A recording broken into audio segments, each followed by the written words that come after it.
Estamos de vuelta y estamos parcialmente de vuelta porque está nuestra invitada Natalia Pergentili, presidenta del PPD, acá. Pero el presidente de Renovación Nacional, ¿cómo estás, Francisco? Está su silla vacía. Pancho, ¿cómo estáis? No, está esa silla esperándolo porque ya viene desde fuera de Santiago, pero ya va a llegar, él ha prometido, así que estaremos esperándolo acá. Natalia, gusto de tenerte de nuevo acá. Muchas gracias por la invitación. Buenas noches. Partamos al callo al tiro. Démosle. ¿Cuánto más aguanta un gobierno de bochorno en bochorno, caso a caso? Uy. A ver, yo creo que esta semana hemos tenido hechos bien desafortunados. Creo que hay que centrarse en lo importante. Creo que el planteamiento del presidente al, digamos, aceptarle la renuncia a la ministra Ríos y además haberle aceptado la renuncia a su jefe de gabinete muestra una clara señal respecto de que quiere que se hagan las cosas distinto. Y en ese sentido espero que estos impas sean cada día menos. Nunca vamos a decir que no vamos a tener otro, pero cada día menos porque efectivamente, no solo porque hay que centrarse en otros temas relevantes para la ciudadanía, sino porque además ya después de 9 o 10 meses de gobierno ya no se permiten errores. Natalia, en ese sentido, ¿qué pasa con las desprolijidades o errores del propio presidente Boric? Porque una parte será lo que le corresponde o le compete a la ministra Ríos y otra a su jefe de gabinete. Lo sabremos en algún momento exactamente qué desprolijidad cometió cada cual. Pero el propio presidente hizo uno de los hechos más polémicos de todo, le terminó rebatiendo la Corte Suprema respecto a la separación de poderes cuando dijo que Jorge Matelún era inocente y que había habido irregularidades en el proceso. ¿Quién se hace cargo de ese error? Porque más allá de que estas personas ya no estén en el gobierno, el presidente, por supuesto, sigue en el gobierno. O sea, ¿cuál va a ser el cambio que va a haber ahí para que ese tipo de situaciones, que digo, son de las más graves, no se repitan? Yo creo que él se hizo cargo al comunicado que hizo, asumiendo que él creía la separación de poderes y que efectivamente yo creo que él asume que cuando uno es jefe de Estado puede pensar o sentir un montón de cosas, desde tu humanidad, desde tu ética, desde tu pensamiento, pero que tú tienes un rol que es el de resguardar la separación de poderes, el orden público, la democracia, y creo que en eso él ha tomado nota de ese error y lo ha planteado así. Natalia, pero en ese sentido, más allá de las desprolijidades, ¿qué te parece a ti respecto a la alta desaprobación que tiene el presidente? Porque eso es multicausal. Y desde que tenemos datos, no sabe, de Blanco Encalada en adelante hay muchos presidentes que no tenemos datos, pero de los que tenemos datos nunca en un año había tenido tanta desaprobación un presidente. ¿Cuál es la causa principal de eso? Yo creo que gobernar en estos tiempos va a ser difícil, o sea, creo que no es casualidad que en Chile y en el mundo ya, y creo que analistas lo han señalado, no va a haber, digamos, esos momentos en los cuales se salía con un 80% de aprobación y uno estaba casi embelesado, enamorado de su presidente o presidenta. Sin embargo, creo que efectivamente han habido acciones que han hecho que se debilite algunos hechos o planteamientos que ha hecho el gobierno. Creo que además el rechazo el 4 de septiembre, creo que además la exacerbación del tema de seguridad que tenemos y que es efectiva y que la gente lo siente y lo percibe y que era un resabio que le iba a tocar a cualquier gobierno. No, por eso no digo que no tengamos que hacernos cargo. Lo que estoy diciendo es que para cualquier gobierno gobernar en tiempos de incertidumbre, saliendo de la pandemia, crisis económica, seguridad, era un problema. Si sumamos a eso que efectivamente han habido errores, que efectivamente a momentos ha costado retomar el control de la agenda, por supuesto que es no deseable, pero explicable las cifras, que no nos dejan tranquilos, por cierto que no, y yo me imagino que podemos conversar de qué cosas se hacen para revertir esos puntos. ¿Cuánto peso tiene, más allá de los errores, el cambio de sensación ambiente, el cambio de intereses de la gente? La gente votó por un presidente en post-estallido social, todavía en el proceso constitucional, donde la palabra era dignidad, donde la palabra era igualdad, y hoy día la gente demanda seguridad y crecimiento. Entonces cambió, ya decía Voltaire que la gente cambia muy rápido, digamos, pero cambia en un día, decía él. Pero la pregunta es ¿cuánto afecta eso al actual gobierno? Porque está tocando una sintonía, un tono que no es el que le está pidiendo la gente. Yo creo que aquí hay un desacople entre la agenda que se está llevando adelante y lamentablemente cómo se comunica o lo que se comunica. Porque efectivamente la ciudadanía que nos plantea la necesidad de llegar a acuerdos, el tema económico, el tema seguridad, y hoy día tenemos una agenda en tema de seguridad, no solo hoy día, ya se había planteado una anteriormente al inicio del gobierno, hoy día se ha lanzado otra. Tenemos además una reforma de pensiones robusta trabajándose en el Parlamento, una reforma también, digamos, tributaria. Y por otra parte, y esto es un llamado que yo le hago, ojalá cuando llegue Pancho lo conversemos, respecto de que estábamos encaminados a una agenda de seguridad que no va a resolver todos los problemas de seguridad, pero que aborda gran parte de las nuevas disyuntivas que tenemos, un Estado que no está preparado para este tipo de delincuencia, etcétera. Entonces a lo que voy es que si usted me dijera que estamos en una agenda identitaria, que en el Parlamento hay puras leyes, no sé, digamos, absolutamente discordantes con los planteamientos de la ciudadanía, ahí yo le diría sí tiene un punto. Pero cuando tenemos una agenda gubernamental que está en línea con lo que se habla en la ciudadanía, entonces el problema que tenemos... La pregunta es otra. Si es que eso está puesto y está en línea con las cosas que la gente quiere, ¿dónde está la traba? Bueno, es que eso es lo que decía yo. Yo creo que han habido ruido ambiente que no ha ayudado a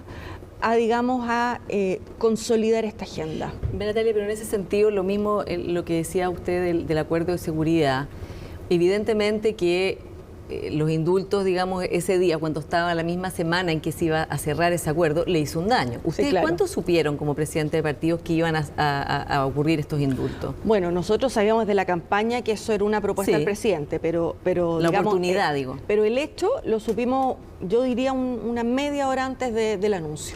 Bueno, y claro, y en ese sentido...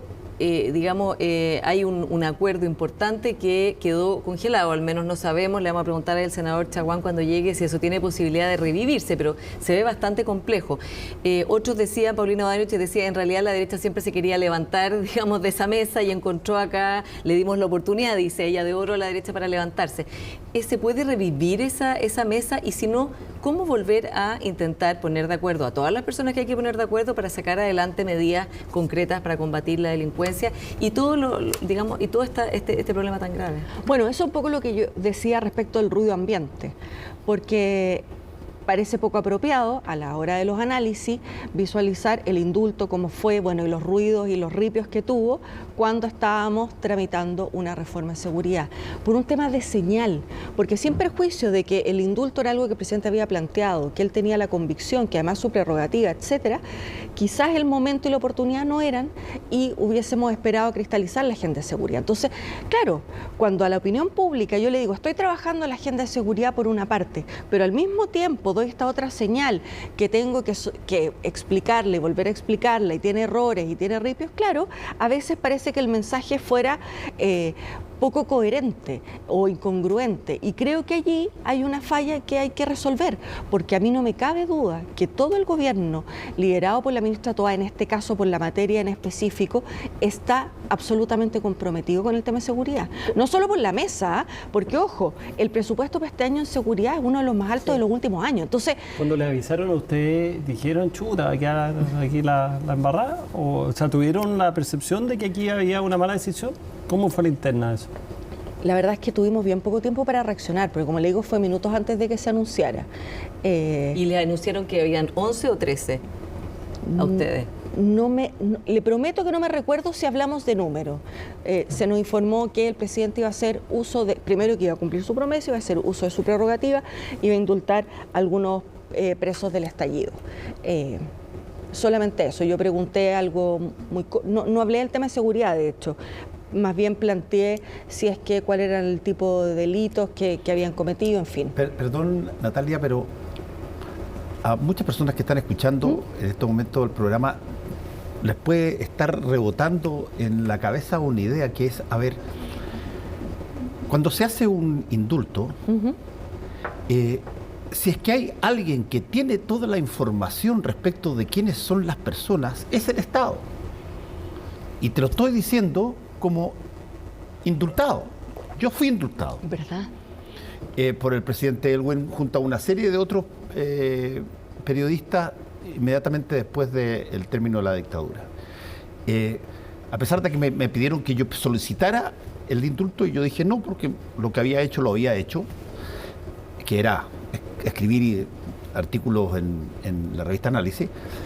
Pero en ese entonces, yo me acuerdo que vino una persona a conversar conmigo y, entiéndeme, me tenía la historia de mi vida entera.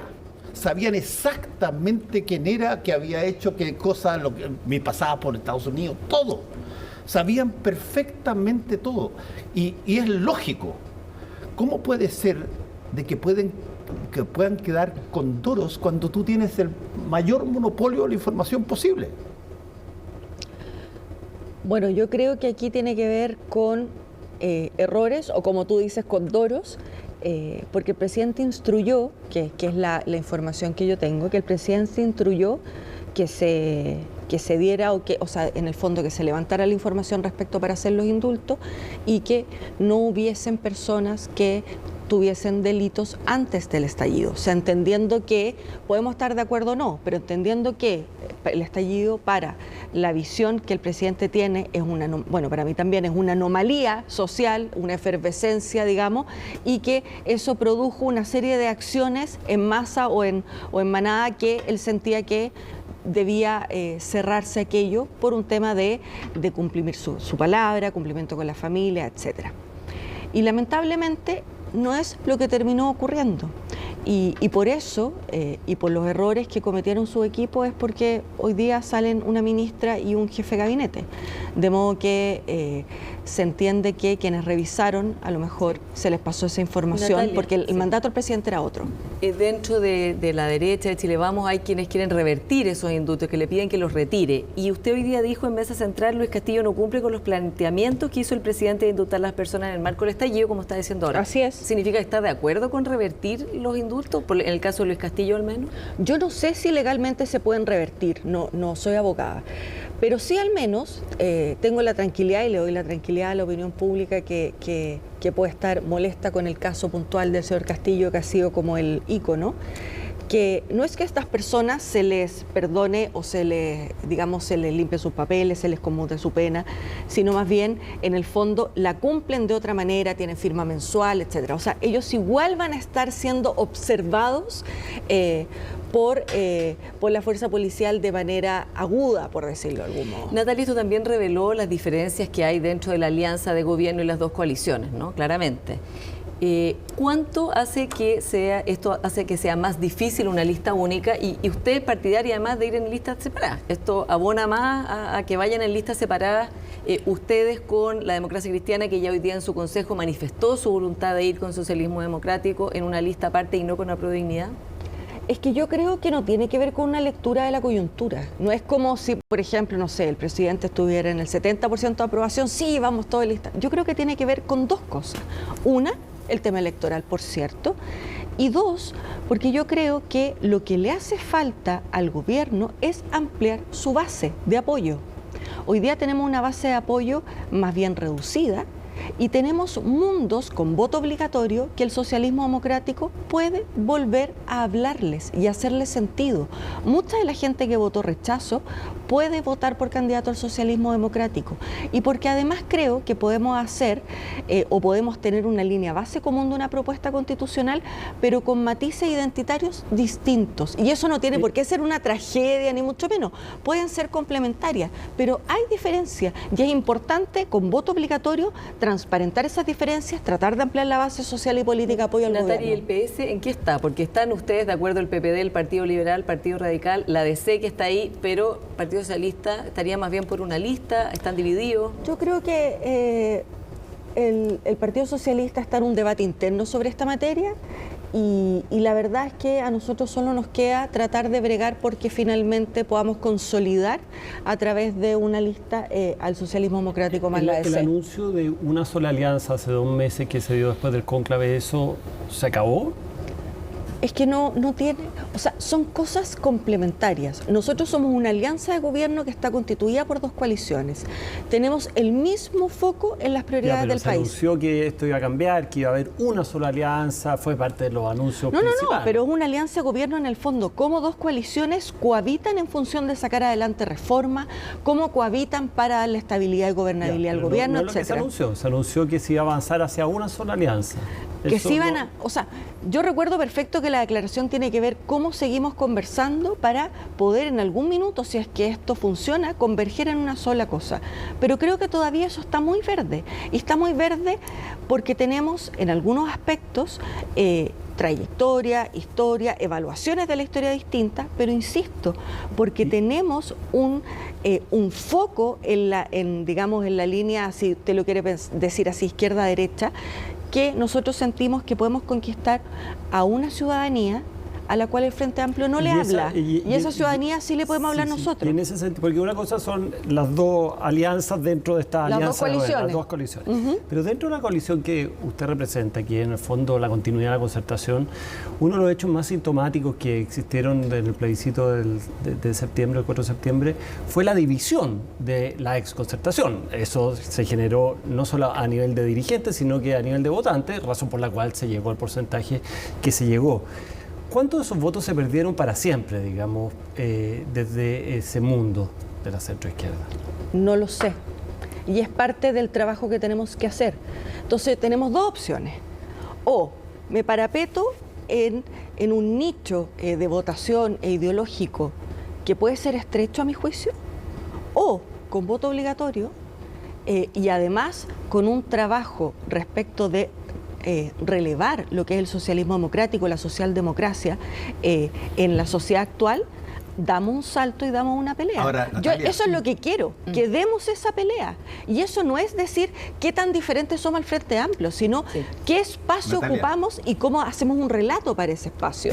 Esa pelea, para ponerla, o sea, tu mismo concepto, esa es una pelea que cómo el ciudadano va a entender, por ejemplo, las posiciones de cada cual, y la única forma de hacerlo es por acciones concretas, es porque se vean cosas. O sea, uno puede declarar un montón de situaciones, pero tú tienes que ver. Ver para creer, dices tú. Tienes que, mira, es más que ver para creer, voy a inventar una cosa, es ver para confiar. Porque tú de pronto necesitas que pasen cosas que no estaban pasando y tú digas, mira, aquí hay una situación nueva y que eventualmente me interpreta o de alguna manera yo puedo canalizar parte de mi energía por aquí. Veámosla. ¿Cuándo se ve eso? ¿Cómo se ve eso? Yo creo que se ve en 3 momentos. El primero, en que para nadie es, digamos, una sorpresa visualizar que a pesar de lo complejo que ha sido este año de gobierno, hay un antes y un después cuando se incorporan ministras del socialismo democrático al gabinete. Eso es lo primero.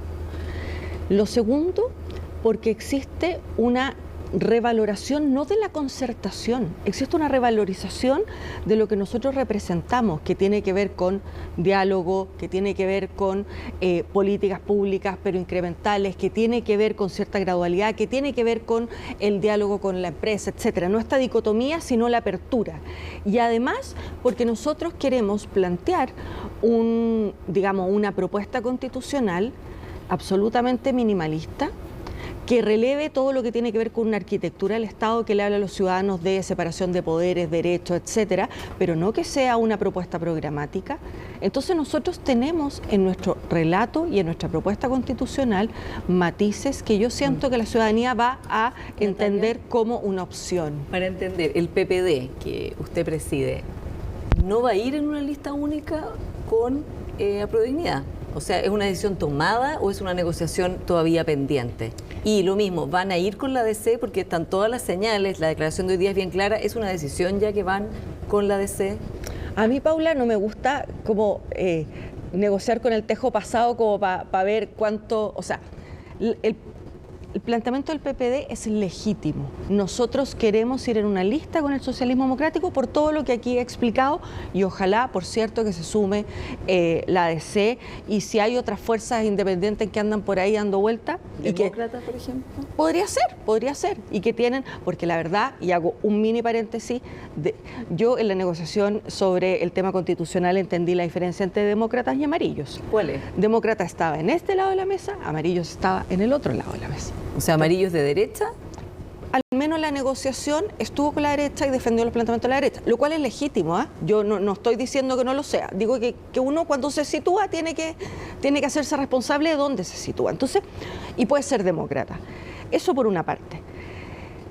Y, por cierto, que queremos que el PS se sume, etcétera. Esto no es un gallito para mejorar mi posición negociadora y terminar diciendo, bueno, miren, entonces, si me dan tantos cupos, esto vamos evaluando. O sea, identitariamente, éticamente y desde una perspectiva política, que es lo que he planteado aquí, para nosotros lo razonable es ir en dos listas.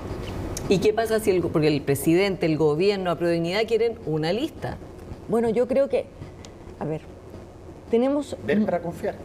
Tenemos mucho que conversar y porque, insisto, yo creo que dos listas se le hace bien al gobierno.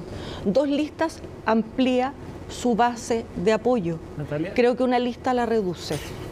En la elección de convencionales anterior, la derecha o parte de la derecha fue por el rechazo y eso fue una mochila muy grande que terminó jugándole muy en contra después de la elección de convencionales. ¿Cuánto crees tú que le va a afectar la mochila del apruebo, en este caso, en la próxima elección de convencional? Bueno, yo creo que todos tenemos mochilas de mucha índole, pero creo que nosotros fuimos punta de lanza respecto de plantear... ¿Nosotros quiénes? Nosotros, creo, el socialismo democrático, particularmente mi partido, en verdad, de plantear el aprobar y mejorar. O sea, que habían aspectos del corazón de la propuesta constitucional que nos parecían de todo vinculantes con lo que nosotros éramos y representábamos, pero que habían aspectos que entendíamos que quedaban o medios difusos o que no se entendían o que generaban desconfianza, temor, etcétera. De modo que yo creo que con esa misma claridad es con la que hay que hablar a los ciudadanos. Yo creo que la política a veces tiene o miedo de la ciudadanía o no cree en su sentido común. Y yo creo que la ciudadanía tiene mucho más desarrollado el sentido común, la capacidad de entender lo que sucede y lo que nos toca a nosotros es interpretar eso y hablarle a ese sentido común. Ahora, eso pasa por, de alguna manera, un discurso a la ciudadanía, a la ciudadanía, o pasa por ver cosas que pasen, cargos, agrupaciones, listas únicas, en fin. Yo creo que... Básicamente yo vuelvo a la lógica de cómo hoy día, en el tiempo moderno, la ciudadanía que ha estado vinculada a los efectos políticos comúnmente, cómo toma una decisión de confianza por una posición o por una lista o por lo que sea. ¿Qué necesita mostrarse para que uno diga, ¿sabes qué? Vuelvo a confiar. Bueno, yo creo que si alguien tuviera la respuesta para eso, Fernando, estaríamos en otro estadio. Pero creo que la verdad es que ser coherente con lo que uno plantea, ser coherente en las acciones políticas que presenta, y por cierto también, insisto, plantear una propuesta con sentido común, hablándole a las mayorías, lo que no significa ponerse neutro ni decir vamos a apelar a un centro inocuo, sino que vamos a empatizar con aquello que le preocupa a la ciudadanía, pero también mostrando desde la identidad propia cuáles son las respuestas a esa duda de la ciudadanía. Porque se lo planteo de la siguiente manera, a mí no me cabe duda, y aprovecho de saludar a Pancho Chagual, que acaba de llegar. Buenas noches. A mí no... Ya está aquí. Hoy está helado. Después de pasar por cerros, túneles, cosas. Llegó. Acabó, estuvo preso como 2 horas ahí retenido. Ya, volvió. Entonces, lo hago cortito para que pueda hablar Pancho, pero a lo que voy es, a mí no me cabe duda que, por ejemplo, Chile Vamos quiere terminar con la pobreza. Y yo le puedo decir, bueno, el Partido por la Democracia o el Socialismo Democrático quiere terminar con la pobreza. ¿Dónde están las diferencias? En que lo más probable es que la forma de abordar eso, que él siente legítimamente que quiere mejorar, es distinto. Y en ese distinto es lo que uno tiene que hablar a la ciudadanía. No nos podemos quedar en los eslogans, menos en una sociedad que necesita certezas. Hay que darle doble clic, bajar un poquito y decir las cosas como son y como uno las quiere plantear. Ya, Francisco. Y justamente, bueno, primero aprovecho de excusarme porque venía justamente de mi región, 4 horas el taco, así que es monumental. Pero justamente con lo que decía Natalia, lo que requieren los chilenos es seguridad y certeza. Y eso implica efectivamente poder ir cerrando capítulos. Un capítulo que está abierto es justamente el capítulo constitucional. Y nosotros estamos trabajando justamente para ir abordando ese cierre del proceso, que además tuvimos la posibilidad de negociar para que sea serio, responsable, mixto, con la posibilidad de elegir expertos. Y en eso, Francisco, ya que tenemos súper poco tiempo para ir al tiro aclarando cosas, a propósito de lo que decía Natalia de la torlista, con republicanos, ¿no hay posibilidad de tener una lista unida? Es muy poco probable. Nosotros estamos jugándonos por un anclaje en el centro. A nosotros nos encantaría que demócratas y amarillos estuvieran justamente con nosotros. Ellos tendrán que tomar una decisión si van con el socialismo democrático o con nosotros, pero nosotros creemos sin lugar a dudas que hay que tener un anclaje en el centro. Eso parte de una definición estratégica.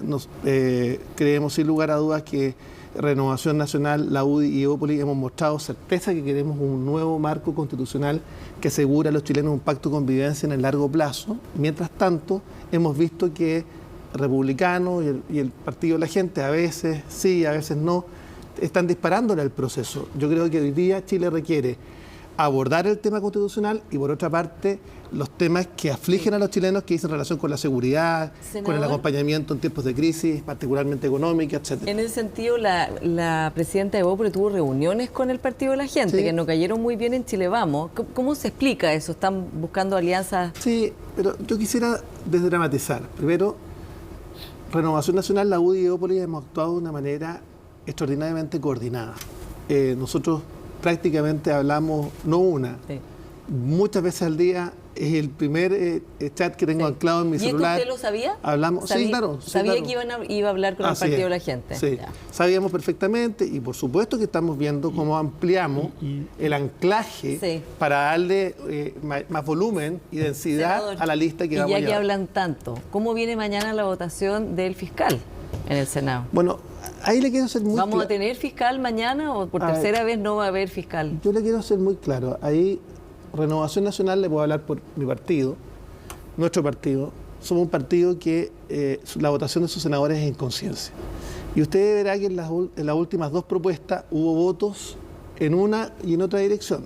Para nosotros es muy clave cuál va a ser el planteamiento del candidato a fiscal nacional en la Comisión de Constitución, Legislación, Justicia y Reglamento del Senado, porque tan importante como el nombre es cuál es la propuesta para fortalecer la Fiscalía con mira a la persecución de la acción penal, para combatir el terrorismo, el narcotráfico, el crimen organizado. ¿Cuál es el pálpito respecto a lo que va El a pasar pálpito mañana? yo diría que, vamos a ver, a mí me gustaría que justamente el candidato a fiscal nacional se pronuncie respecto a estos temas. Yo diría que esto fue lo que desencadenó que, por ejemplo, la segunda candidata, Marta Herrera, no tuviera los votos, porque cuando se preguntó por parte de senadores como José García, Carmen Gloria Aravena, cuál era su impresión respecto de el tema del terrorismo en la macrozona sur, tuvieron posiciones distintas. Ocurrió también con José Morales. Entonces yo diría que acá es muy importante justamente actuar con independencia. Y mira, y esto también es relevante. Acá nosotros no estamos actuando como bloque, no pactamos. ¿No le doblaron la mano al presidente No, en absoluto. Mire, del Senado? en aquello yo creo que es una disputa muy menor. Acá se trata de cómo somos capaces de asegurar una fiscalía que logre finalmente terminar con la sensación de impunidad que hoy día existe en nuestro país. Oye, Francisco, una duda que yo tengo, que ha habido todo un gigantesco, yo te diría, controversia en torno a las dos veces que han sido rechazados los candidatos escogidos por el presidente de la República. Pero fíjate que a mí me llama la atención, es cierto, y todo el peso ya lo han asumido en el gobierno. Pero esta es una lista confeccionada por la Corte Suprema. Sí. Ellos escogen a las 5 personas. Les han rechazado 2 que ellos escogieron. Y todavía se siguen echando la culpa que solamente el presidente es el responsable de eso. A ver, no hay más que... no hay nadie que dice, oye, pero la Corte Suprema podría escoger mejor a la quina, po. No, a ver, yo quisiera despejar lo que tú planteas, Fernando, porque la quina, y uno puede ver las votaciones de la quina, tenía 2 primeras mayorías, que era José Morales y Valencia, Ángel Valencia, que tenían 17 votos cada uno. Y uno se cayó, el primero, porque no hubo votos dentro del oficialismo. Y el segundo caso tenía una votación bastante menor. Entonces yo diría que hoy día el presidente lo que ha hecho es nuevamente poner en discusión el nombre que tuvo una de las primeras mayorías. Pero lo más importante de esto es que la institucionalidad funciona. Así funciona la institucionalidad. Vale decir, hay una quina, el presidente nombra escoge a uno y será el Senado. Esto no había pasado nunca por senador, y llevamos un mes sin fiscal. Sí, pero lo que pasa es que ¿cuántas veces hemos tenido que pasar por este proceso? Yo diría, ¿es un problema de este candidato ser demasiado amigo de mucha gente? Como decía Matamala en la columna. Como han dicho muchos, que es compadre de Elizalde, que es amigo de Espina, que tiene una fuerte... En fin, ¿es un problema para un fiscal nacional tener tantos amigos? No, yo creo que un fiscal nacional tiene que mostrar la suficiente independencia, porque hoy día Chile requiere terminar con la sensación de impunidad. Y para eso se requiere un fiscal que tenga las capacidades finalmente de fortalecer las unidades de delitos de alta complejidad, 2 fiscales para combatir el terrorismo en la macrozona sur. Eso no es posible. ¿Da garantías de independencia, Valencia? Yo diría, a ver, mi apreciación inicial, yo diría que es un buen candidato, un buen nombre, tuvo una buena mayoría en la Corte Suprema. Vamos a estar muy atentos a lo que diga mañana. Y yo de verdad quiero decirle que lo más probable es que van a haber votos a favor y en contra dentro de Renovación Nacional. Porque, eso te iba a preguntar. Sí, porque... Si sabías cómo iban a votar. No, por lo menos las percepciones iniciales, pero todos van a escuchar. Y eso va a demostrar de nuevo que Renovación Nacional es un partido que vota en conciencia. Senador, ¿qué pasa con las acusaciones constitucionales? Porque hoy día mismo una editorial del Mercurio decía que la oposición actual no debiera caer en lo mismo que cayó la oposición del gobierno anterior. Sí. Ustedes han dicho ya que no van a retirar la acusación constitucional contra la ministra Río a pesar de que renunció. No han dicho qué van a hacer con la del ministro Jackson, que está presentada por republicano. Quisiera decirte algo, Brian. Sí. ¿Por qué el hilo tiene que cortarse por lo más delgado? ¿Lo dice por la ministra Río? Sí, y el jefe de gabinete del presidente. ¿Te parece muy delgados el jefe de gabinete del presidente? Mira, es que yo creo que, por lo menos la ministra, y te lo quiero plantear de manera, Natalia, con el cariño que nos tenemos y nos hemos aprendido a conocer y hemos estado trabajando juntos para sacar adelante, y vamos a seguir trabajando juntos para sacar adelante reformas estructurales importantes. Yo te diría lo siguiente, que acá el presidente no puede admitir que hubo desprolijidades y no asumir que finalmente, si hubo desprolijidades, tiene que retirar el decreto. Porque acá lo más grave es que hay personas con un prontuario, con 26 causas judiciales abiertas, con 5 condenas, como el caso de Luis Castillo, que lo más complejo es que es un peligro para la sociedad.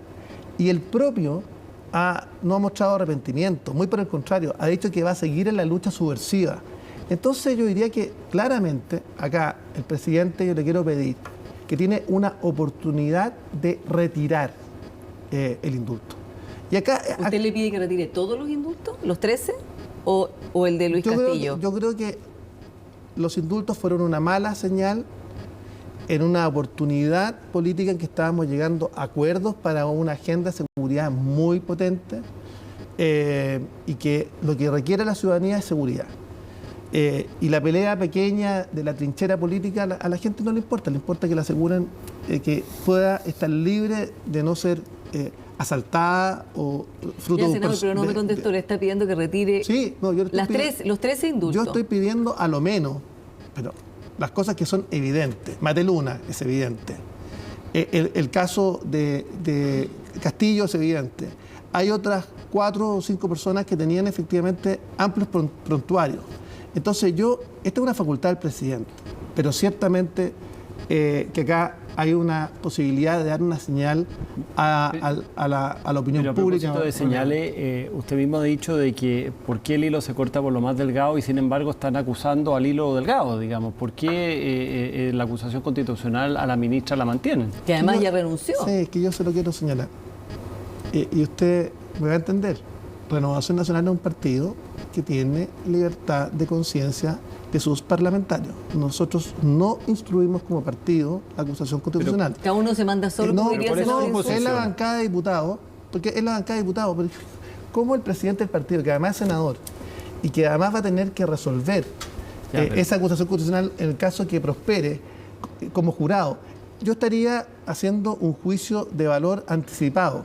Y en ese sentido hemos dejado que la bancada de diputados. Ahora, te quiero señalar... Es que me recuerda que Jarpa, que fue presidente de Renovación Nacional, decía que el problema de Renovación Nacional es que es una montonera. No, esto muy se parece a una acá montonera. tenemos entonces, mucha conducción. Entonces, bueno.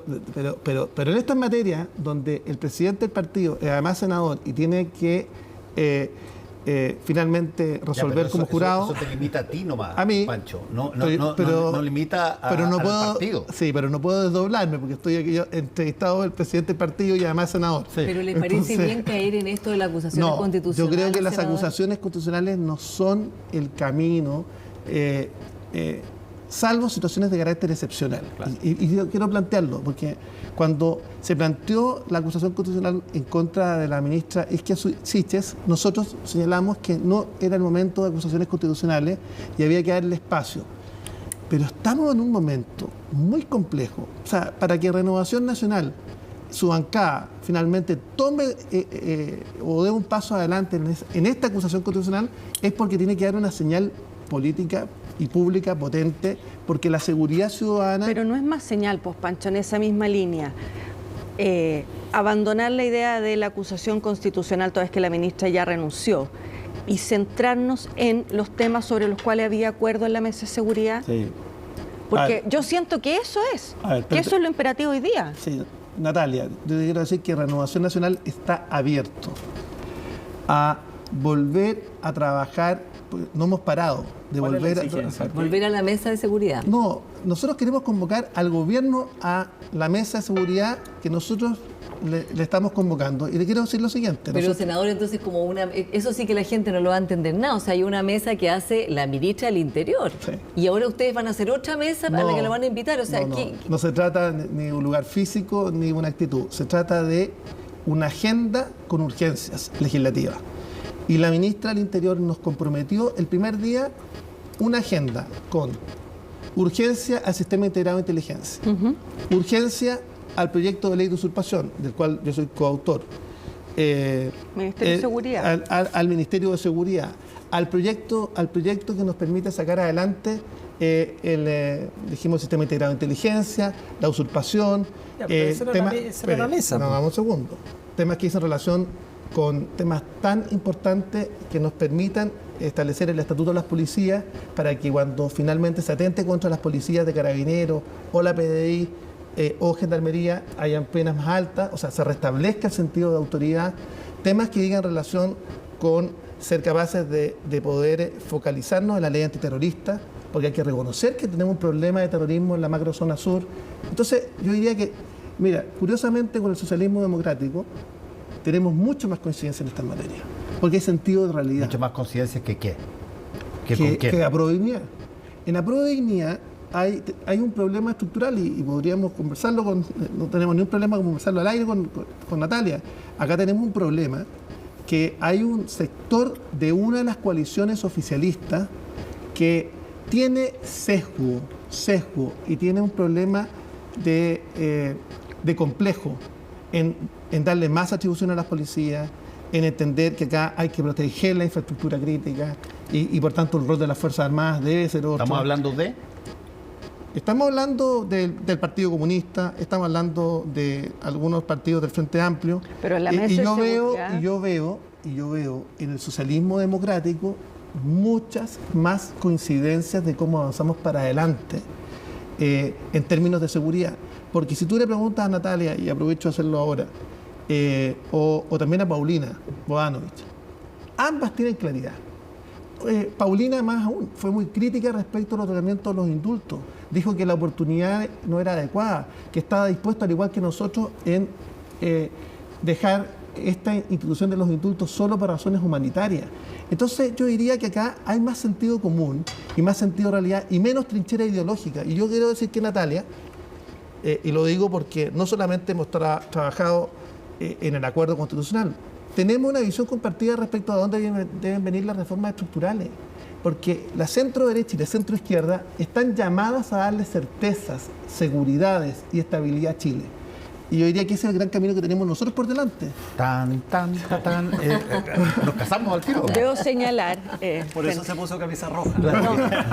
Debo señalar, nobleza obliga, que en la mesa de seguridad, sin perjuicio que hay matices respecto de cómo se abordan ciertos temas, la ministra logró, a través de una agenda robusta, necesaria para el país y de la, digamos, de la apertura de todos los actores, a cuadrar en estos temas desde el Frente Amplio hasta Chile Vamos. De modo que en esta agenda, y por eso es que a mí me duele tanto que no estemos concentrados en la agenda de seguridad que estábamos a punto de firmar, hay un acuerdo transversal en estos temas que van a impactar en la delincuencia hoy día, en lo que le está doliendo el alma a chilenos y chilenas que tienen miedo, que no salen de su casa, que el portonazo, etcétera. Todo eso es algo que estaba dentro del acuerdo. Por eso es imperativo, yo no soy parlamentaria, pero por eso convino a los parlamentarios a que en vez de acusaciones constitucionales y otras distracciones, nos pongamos a trabajar en lo importante. Y estamos tan conscientes de aquello, es que le enviamos una comunicación a la ministra del Interior durante la semana pasada, donde a los acuerdos que habíamos llegado, sumamos algunos otros aspectos, le dijimos, ministra, si usted le pone urgencia a estos proyectos, estamos disponibles porque Renovación Nacional está empeñado en poder responder a la urgencia de los chilenos, que es mayor seguridad, lejos la mayor urgencia social. Y por supuesto, con esto termino, decirles que lo de los indultos no lo podíamos dejar pasar, usted me entenderá, sobre todo personas con alto prontuario como Luis Castillo, o el caso de Mateluna, que realmente es un retroceso en materia de la señal que debe dar el Bueno, vamos a ver qué ocurre con todo eso durante esta próxima semana. Gracias, Francisco Chaguán. Muchas gracias. Gracias, Muchas Natalia. gracias. Y ahora de vuelta al paraíso. Pero estuvo Que bien. no lo pille el taco, eso sí. Ten cuidado. Ahora viene un Tac. taco de vuelta. No, era... Hacemos una pausa y tenemos después nuestro minuto de cultura.